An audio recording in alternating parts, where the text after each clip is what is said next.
This is based on Carolyn's two books. One is River Country, the other is Death Comes Riding. And both of those are for sale back there. We do have a longer version, and we're going to take it somewhere else. If we take it somewhere else, we're going to act the parts, and we're not going to be up here. You understand? It's not really made for as a reading play. So, let's go with it.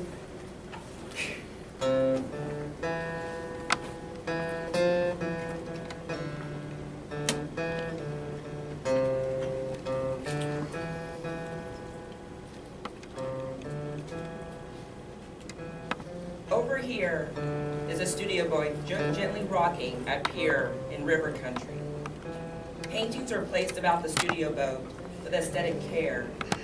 Several artists are working. Mike is strumming, and Dory is preparing to sing. Look hard enough and you will find woods, central garden, and an old house nestled halfway up the wooded incline. Among cedars.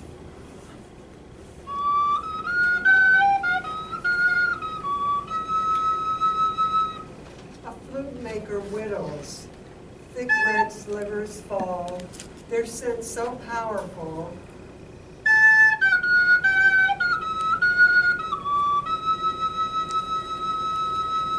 I'm again a young girl.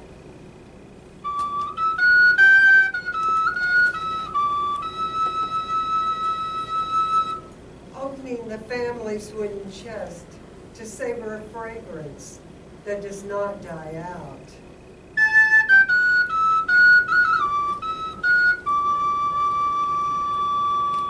The rough-hewn cedar sings as witness of ancestral presence. For I have come to this grove to ask my parents long dead for a sign.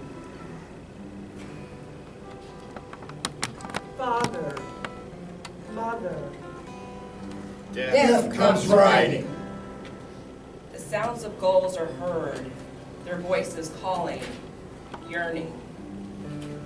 from the studio boat, I can see better morning haze, its ghostly vapor dissolving into the river's mouth, plum-cloaked, and opening beneath the first light, ripples flooding like sea pearls, pink and swelling. sweeping down, gulls gliding over glassy surface, winged shadows floating into the river's mouth. The suddenness of anything, a passing, Sky sails billowing, the day soaring. A violin, the sun arrives, trilling. how easy to become a part of this fertile past. A vast amazed sky, gulls billowing their small white sails in impetuous breezes.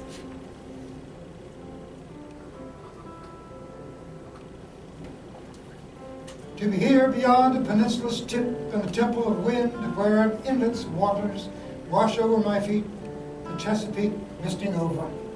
I call out from this point, as if expecting honey. What is it about the bay that startles the heart?